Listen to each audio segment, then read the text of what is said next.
Bienvenidos a Radio Buenos Aires Internacional en esta edición, un enlace directo desde Buenos Aires, República Argentina, a Lima, República del Perú, una república hermana y tan entrañable, con un académico, economista internacional como lo es el doctor Eduardo Segarra, nuestro invitado para Radio Buenos Aires Internacional.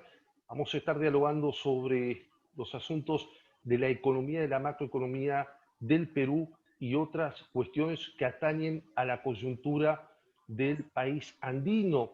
Eduardo Segarra es egresado de economista por la Universidad Católica, obtuvo un doctorado en Agricultura y Economía Aplicada de la Universidad de Wisconsin en Madison, Estados Unidos.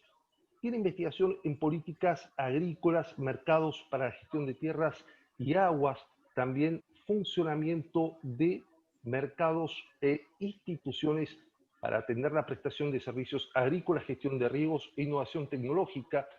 Su interés por el desarrollo rural, la seguridad alimentaria propiamente, la macroeconomía y las políticas comerciales.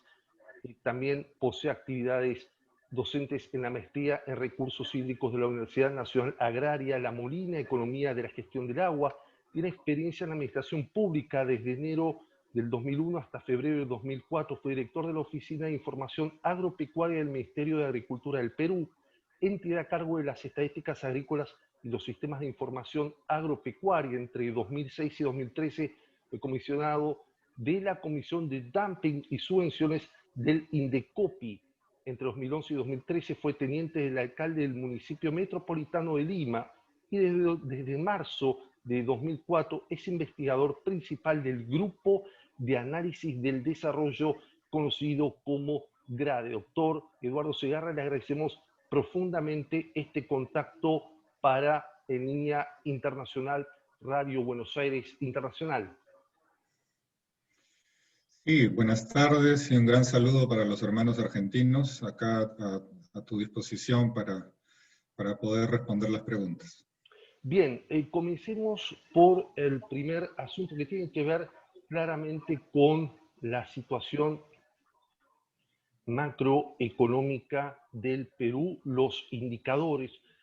¿Cuáles son, para tener a grandes rasgos, los principales logros, también desaciertos y desafíos que presenta hoy la gestión del ingeniero Martín Vizcarra, también en una cuestión muy dura judicialmente, hablando ya desde una cuestión de relación con el Poder Judicial y con el Poder Legislativo, pero a grandes rasgos, ¿cómo se desarrollan hoy los indicadores macroeconómicos, Eduardo?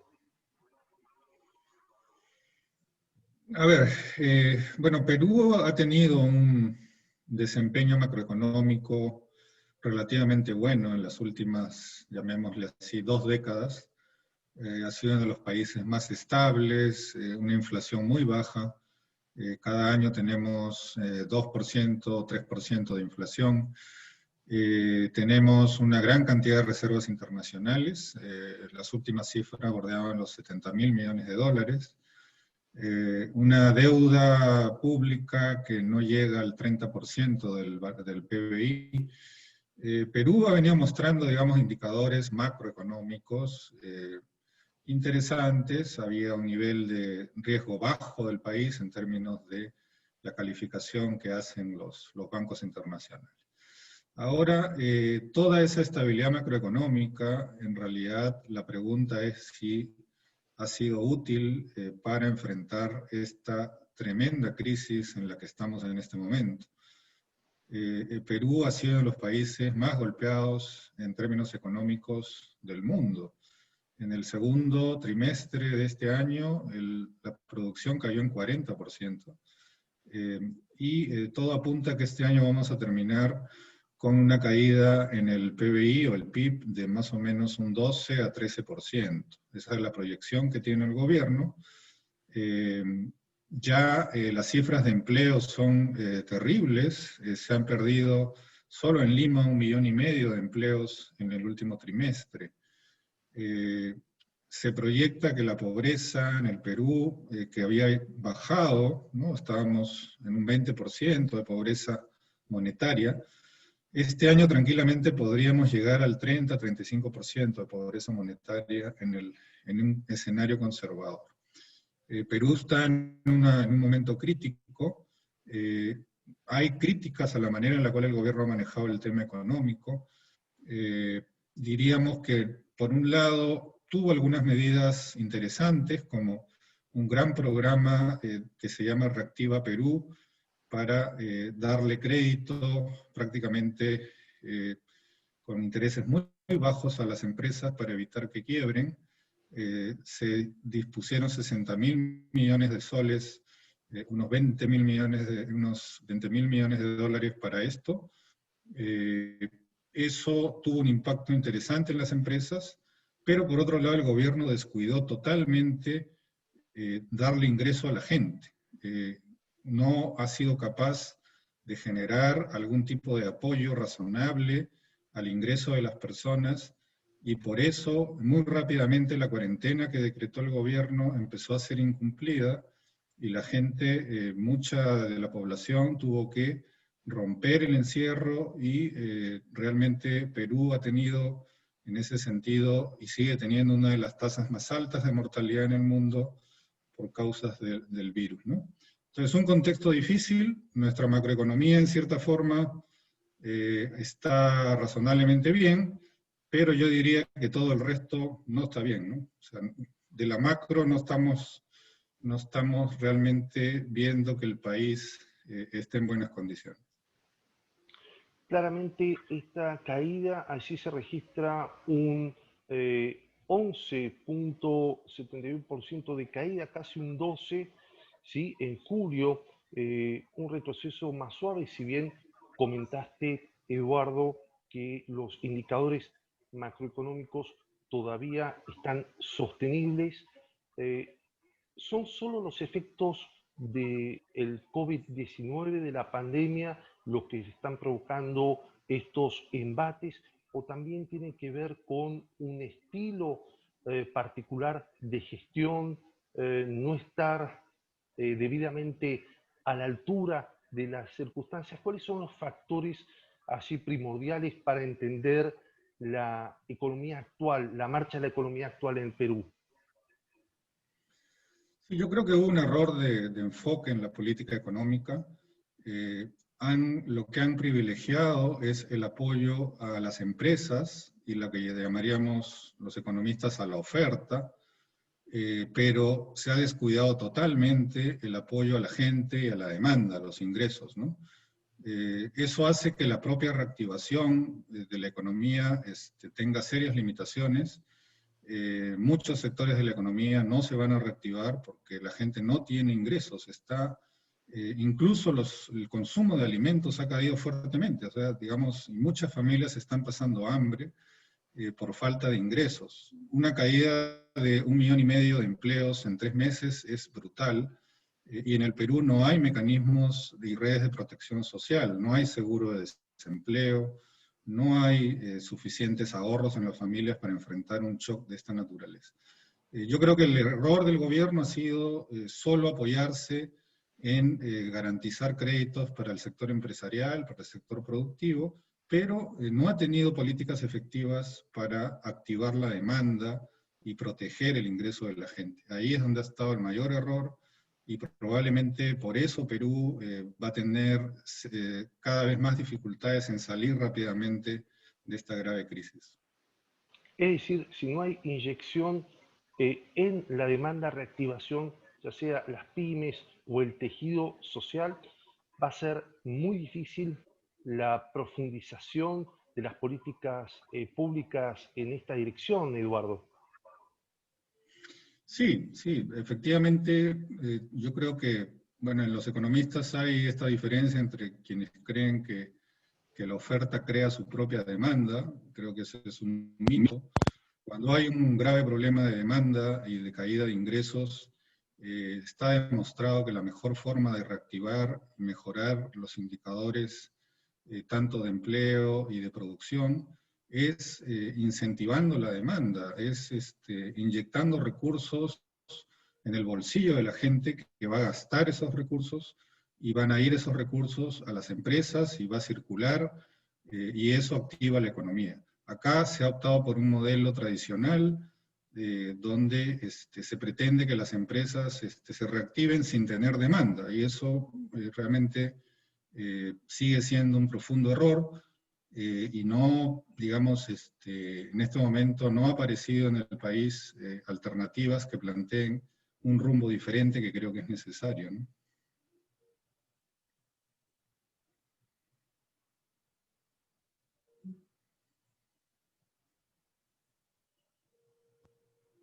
Estamos con Eduardo Segarra, quien es un doctor en economía por la Universidad Católica del Perú.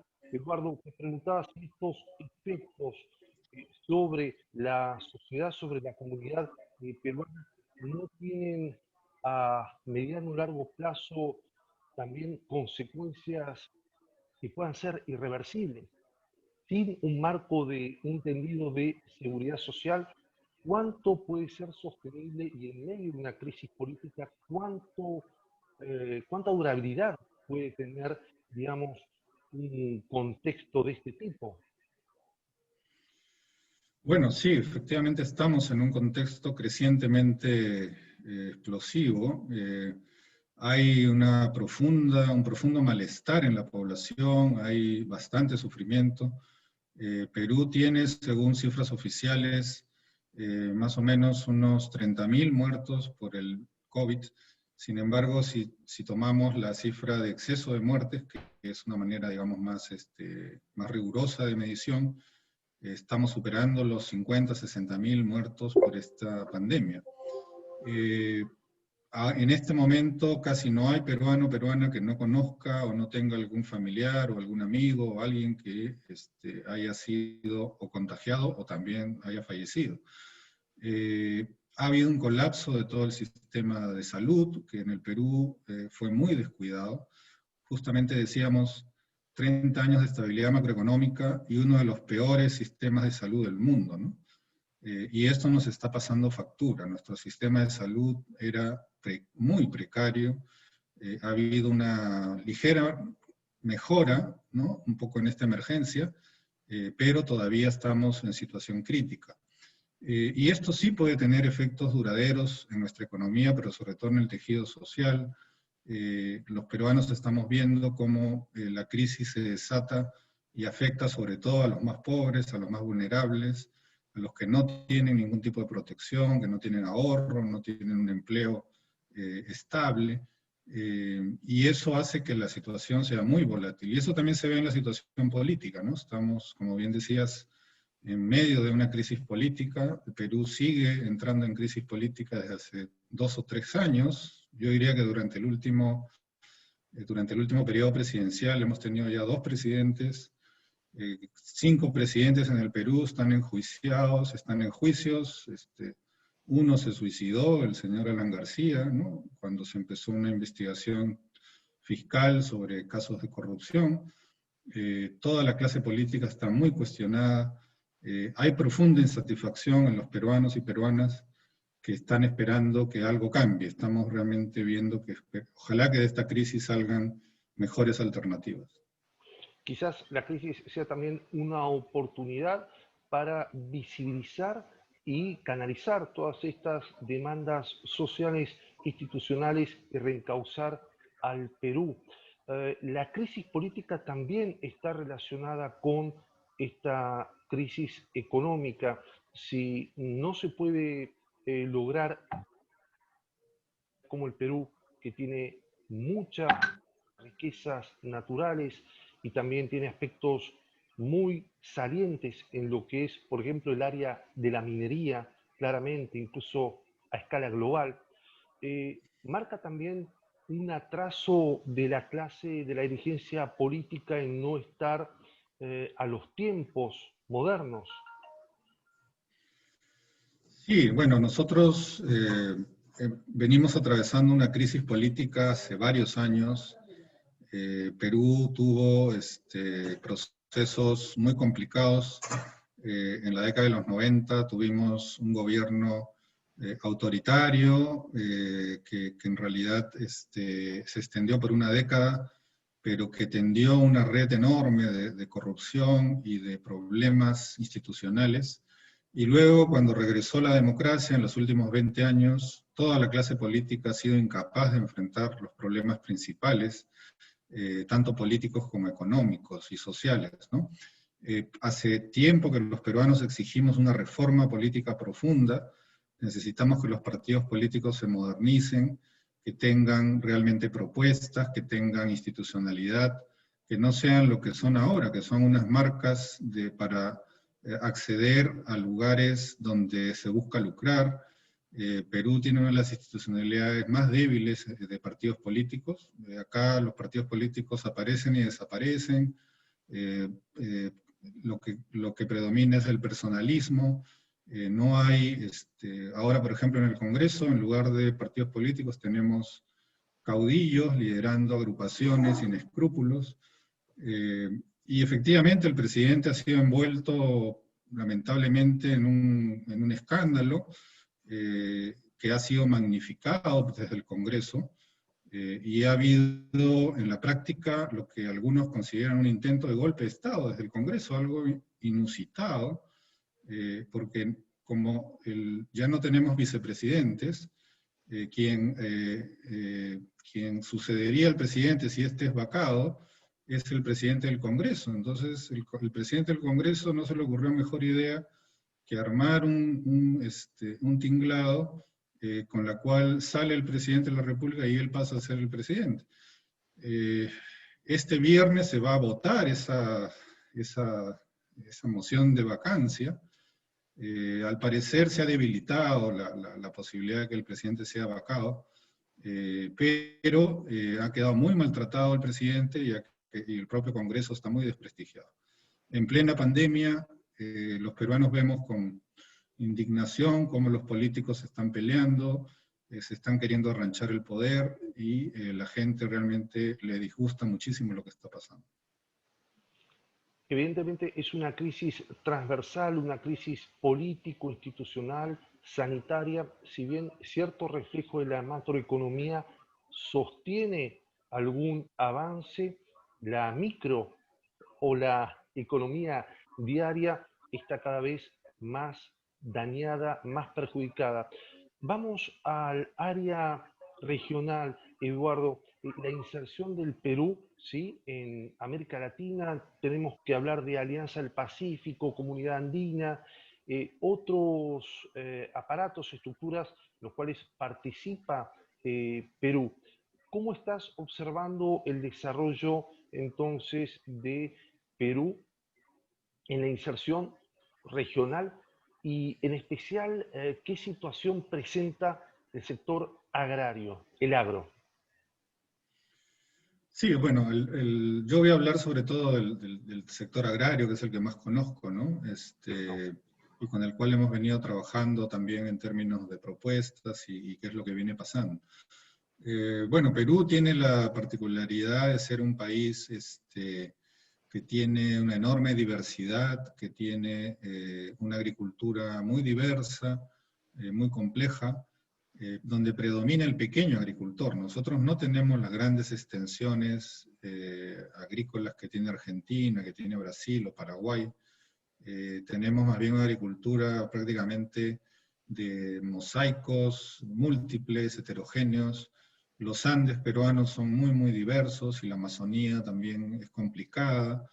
Y tenemos un pequeño espacio costeño desde donde se produce la mayor parte de las agroexportaciones peruanas, de frutas y hortalizas. Lo que ha ocurrido con la agricultura peruana es interesante. Hemos tenido un auge exportador que básicamente proviene de esa región costeña, que ha logrado récords de exportación en varias frutas y hortalizas, los espárragos, las paltas, los arándanos, incluso también las uvas, ¿no? Perú ocupa el primer lugar en varios de estos productos en este momento, pero al costado de esa agricultura moderna, muy, muy pujante, tenemos más de 2,5 millones de pequeños productores rurales empobrecidos, con los cuales, sobre todo andinos y de la selva, que no avanzan, están sumidos en la pobreza y para los cuales no ha habido mayores políticas. Y el comercio agrícola peruano lamentablemente ha reforzado esto. Somos un país que importa muchos alimentos, muchas veces alimentos subsidiados. Tenemos un tratado de libre comercio con Estados Unidos, con el cual importamos mucho maíz. Incluso hemos desplazado a la Argentina. Antes Argentina era nuestro principal exportador de maíz, ahora lo es de Estados Unidos. Maíz, soya, trigo son los productos que importamos, leche. Perú es un importador neto de productos fundamentales y eso nos amenaza mucho la seguridad alimentaria, es decir, exportamos productos que no son importantes para la alimentación, como frutas y hortalizas, son medianamente importantes o de baja importancia calórica, pero importamos productos centrales en la alimentación de la gente, ¿no? Entonces, ocupamos, digamos, un espacio vulnerable.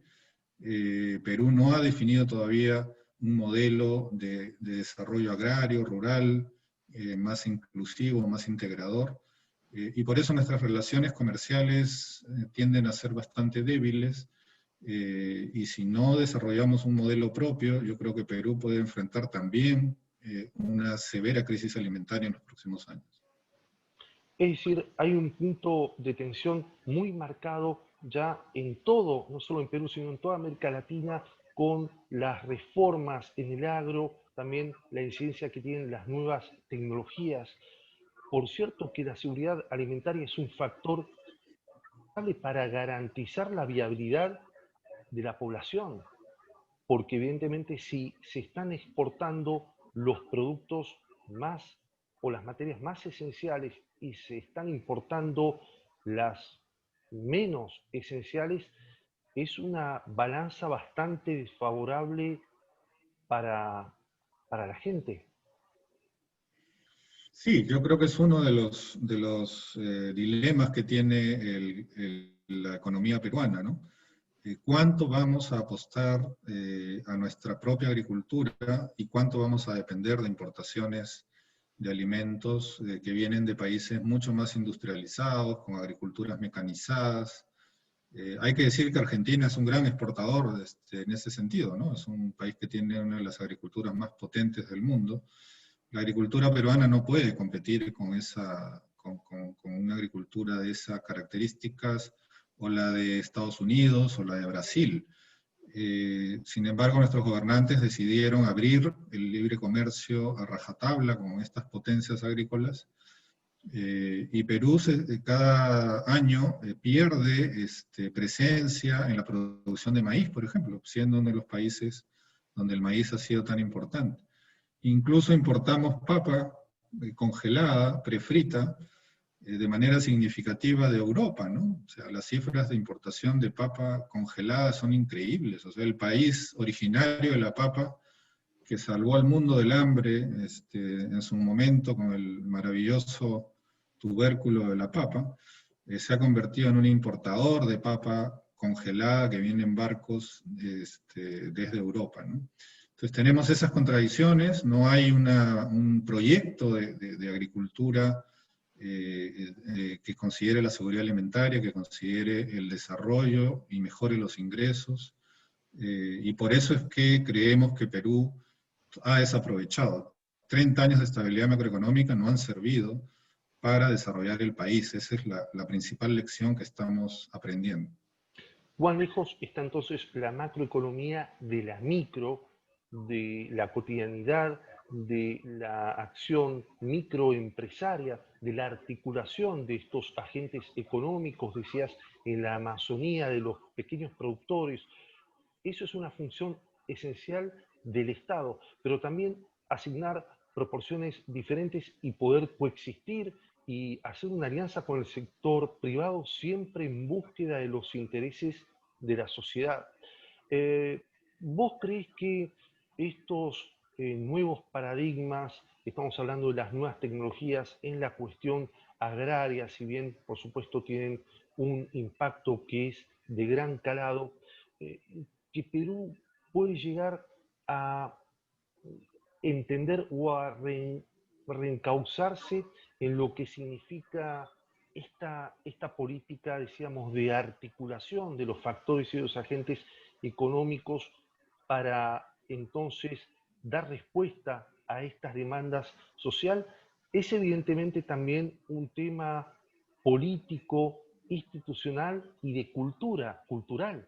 Hay en cierta manera un grado de importancia en el entendimiento cultural de esta realidad, de estos factores. Definitivamente, bueno, nosotros tenemos también toda una historia. Perú ha sido el origen de varios cultivos centrales en la alimentación mundial. Hablábamos hace un rato de la papa, pero también el tomate, el ají, La mandioca. la mandioca, el zapallo.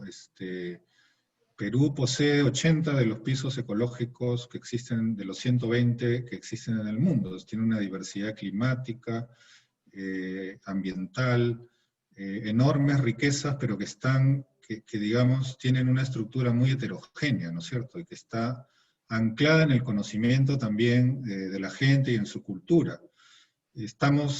Perú desarrolló también un boom gastronómico muy interesante, donde la gastronomía logró integrar nuestra riqueza de diversidad de alimentos con la capacidad de varios tipos de cocinas que se integraron, y Perú tiene un potencial muy importante. Duramente golpeado ahora, ¿no? Porque la gastronomía es uno de los sectores más golpeados con el turismo. Pero ese potencial está ahí, no está siendo aprovechado. Hay un tema tecnológico, pero también hay temas de organización y de confianza. Tenemos un empresariado que no le gusta invertir en comprarle alimentos a nuestros agricultores, prefiere importar alimentos baratos. No estamos teniendo industriales y empresarios que apuesten por el pequeño productor, que al final termina siendo el eslabón más débil de las cadenas, el que recibe el peor precio, el que, por ejemplo, en plena pandemia el ingreso agrícola ha caído en casi 50%. Los precios agrícolas se han venido al suelo, el gobierno no ha hecho nada por los agricultores, y eso nos muestra nuestros problemas, ¿no? Que efectivamente tenemos un enorme potencial, pero no lo estamos aprovechando, y necesitamos relanzar realmente estos temas, pero nada va a ser factible si no reformamos la política también y las instituciones, ¿no? Es decir, Eduardo, mientras la política no ponga en agenda estos temas centrales, los problemas de diversas áreas no solo van a persistir, sino se van a profundizar, y de ahí tendremos los efectos a mediano y largo plazo que muchas veces no se quieren entender y no se quieren asumir. Sí, ahí yo diría que en nuestra clase dirigente, ponerle algún nombre, hay una carencia de proyecto para el país, ¿no?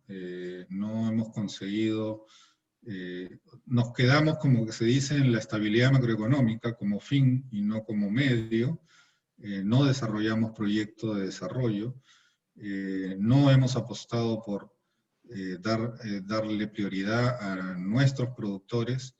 Tenemos una economía dependiente de las importaciones, dependiente del sector minero, no hemos diversificado la economía hacia sectores más diversos que generen más empleo y más innovación. Todos esos son retos.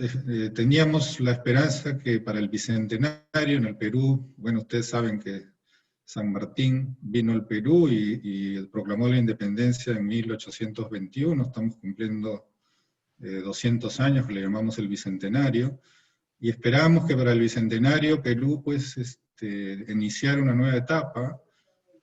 Hoy vemos con menos optimismo, pero todavía con cierta esperanza de que ojalá el próximo año mejoren las cosas, pongamos lo que importa en la agenda. Perú necesita un proyecto de desarrollo, necesita una clase política que esté a la altura. Están las potencialidades, están las posibilidades, hay mucha gente joven, talentosa, hay enormes temas en los cuales Perú puede destacar, y creo que hacia eso hay que ir, ¿no? O sea, vamos a pasar esta crisis, yo creo que Perú ha pasado por crisis peores, aunque esta realmente es de enorme envergadura, eh, pero hemos pasado crisis peores y Perú puede salir de esta y creo que lo podemos hacer bien. ¿Cómo se está desarrollando en materia sanitaria la vivencia de la pandemia del COVID-19? Hay debates en América Latina acerca de la cuarentena, los movimientos anti-cuarentena. ¿Cómo está manejando, gestionando la cuarentena o los efectos del COVID-19 el gobierno actual de Perú, Eduardo? Bueno, Perú empezó con una de las cuarentenas más estrictas del mundo, ¿no? El 16 de marzo se decretó la cuarentena absoluta en todo el territorio, o sea, lo que se llamaría el distanciamiento social obligatorio. Nadie podía salir de su domicilio salvo para actividades esenciales. Eso fue importante porque, por ejemplo, te cuento que Perú tenía solo 200 camas UCI para toda nuestra población, ¿no? 200 camas. Colombia, solo 200 cuando empezó la crisis, ¿no? Colombia tiene 10.000, no sé cuántas tendrá Argentina, debe tener muchas más. Entonces, Perú no tenía mucha opción que hacer una medida extrema, ¿no? O sea, y yo creo que si no lo hubiéramos hecho, el número de muertos que tendría nuestro país sería inmanejable, ¿no? Sería ya una cifra astronómica. La primera decisión fue correcta, la población la apoyó, el presidente tuvo el apoyo de más del 80% de la población. Lamentablemente no funcionaron otras medidas como darle un ingreso, un bono a la gente para que pueda quedarse en sus casas. El gobierno ahí tuvo un mal enfoque, hizo mal lo de los bonos, hizo bonos focalizados que demoraron mucho tiempo. Para decirte que en 5 meses han entregado un solo bono de aproximadamente $200. ¿Quién puede vivir 5 meses con $200? Eso no tiene ningún sentido. Entonces, eso nos pasó factura, y a los 3 meses ya era insostenible la cuarentena total, se levantó, y hace 2 meses estamos en un proceso parcial, ¿no? Hay regiones que tienen cuarentena, Lima no, Lima sigue siendo la principal, el principal lugar donde 10 millones de habitantes tenemos la mayor cantidad de contagios y de muertes, y estamos en un proceso de transición donde se está viendo efectivamente si podemos pasar a un esquema más focalizado de cuarentenas específicas. El gobierno no tiene muy claro qué hacer, y encima está ahora profundamente distraído por esta turbulencia política, donde nos ha sorprendido a todos que estemos discutiendo pues, sobre audios y cosas pues, realmente intrascendentes en este momento, ¿no? Entonces, se puede concluir claramente que los desafíos aumentan en la medida de que no se resuelvan las cuestiones siquiera estructurales. Estamos hablando de mediano plazo, ya no de largo plazo, o una plataforma que acuerde, que logre acordar la comunidad política en 5, 6, 7 puntos principales y llevarlos adelante. Mientras esto no exista, por supuesto que hay dispersión, hay distracción, y quien paga el coste político, ¿sí? El coste real, es la gente. Definitivamente esa, Eduardo, creo que es una de las conclusiones de este conversatorio, de este reportaje. Estamos en diálogo directo, enlace directo de Buenos Aires a Lima, Perú, con el doctor Eduardo Segarra, economista, conferencista, académico internacional, a quien le agradecemos profundamente este contacto, sí, a la situación y hablando de la clase política, la visión acerca de la relación que hay, evidentemente muy dañada, entre oficialismo y oposición en el Congreso, Eduardo, ¿sí? Estamos asistiendo a una canalización también jurídica, se va a expedir el Tribunal Supremo sobre si se destituye o no al presidente Martín Vizcarra, sobre si gira el expediente al Congreso y lo trata el Congreso. También esto es parte de este estado de shock, de conmoción.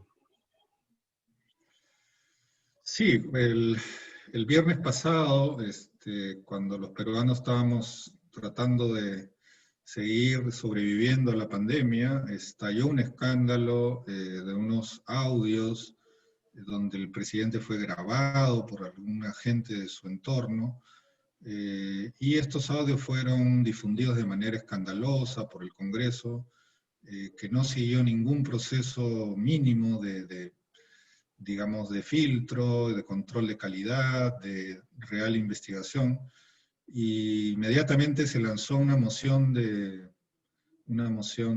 censura, de vacancia. En el Perú el Congreso puede vacar al presidente por una causal que se llama incapacidad moral, que en verdad que es un término absolutamente ambiguo, y los congresistas pretendieron vacar al presidente en lo que se llama una vacancia express, es decir, que en pocos días el presidente era destituido.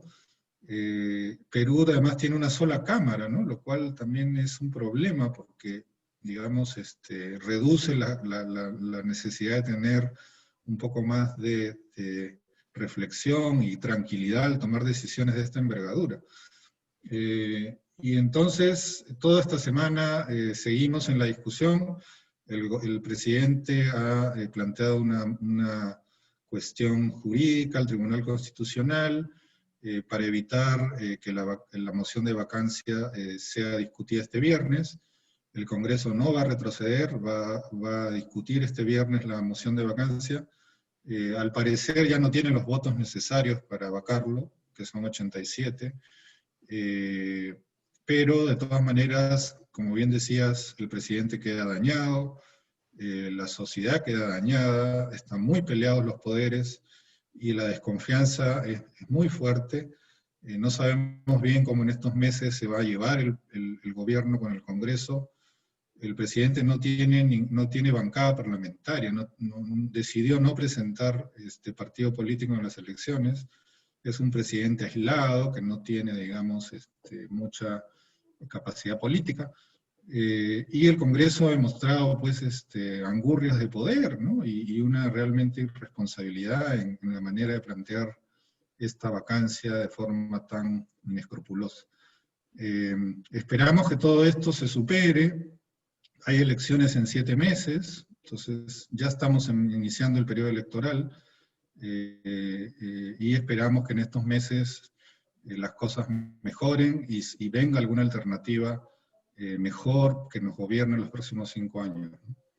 En este clima entonces preelectoral y en carrera hacia esos 7 meses, Perú tiene que resolver los factores institucionales, sobre todo de diálogo político. Estamos asistiendo que somos Perú, ¿sí? Se habló también propiamente de los llamamientos de Merino, ¿sí?, a las Fuerzas Armadas. Bueno, dijo que fue un error, algo inoportuno e inapropiado. También, digamos, afectó ese engranaje que para América Latina ha significado muchísimo perjuicio, ¿no? El llamamiento a las Fuerzas Armadas al poder para América Latina ha sido una gran tragedia. Eh, por lo menos asumen el error. Ahora también la gente está esperando, está con expectativas de una mayor lección, de una mayor producción de los dirigentes y de los grupos políticos, de las fuerzas, partidos políticos del Perú, hacia las propias demandas que todavía están inconclusas.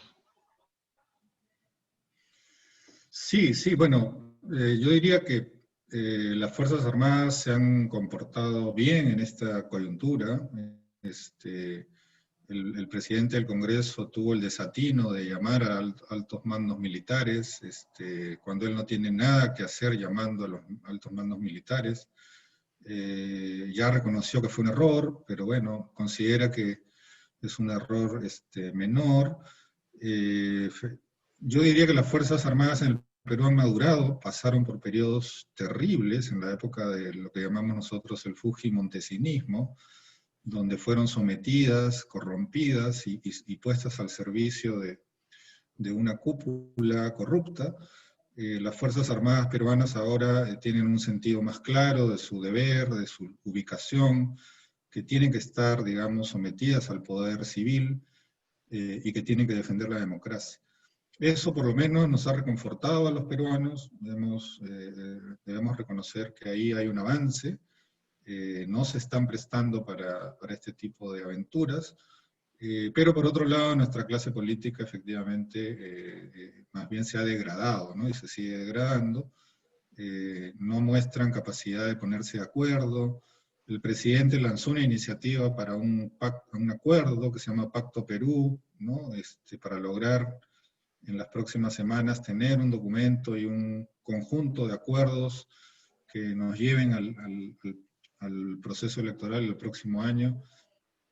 Pero bueno, eso queda muy debilitado con este ambiente enrarecido, lleno de ataques, de desconfianza, ¿no? Igual ahí hay, como te digo, siempre oportunidades, esperamos que las cosas mejoren, pero estamos en tiempos turbulentos, ¿no?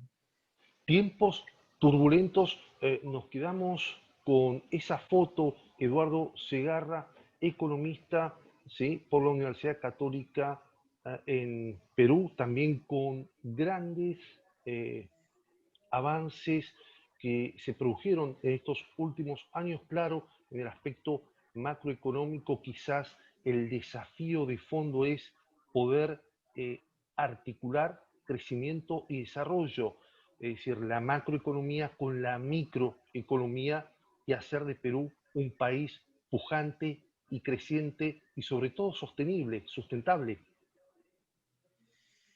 Sí, de acuerdo, Roberto. Yo creo que la gran mayoría de peruanos y peruanas estamos en búsqueda de ese país que nos merecemos y creemos que es posible, ¿no? Y vamos a seguir trabajando en esa dirección.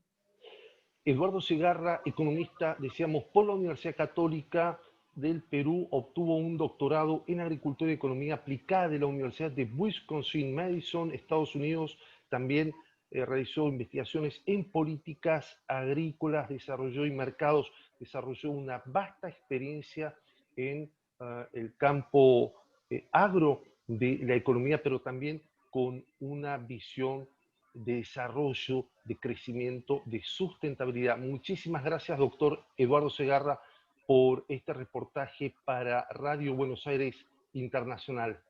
Muy agradecidos. No, a ustedes. Un gran saludo y abrazo a los hermanos argentinos.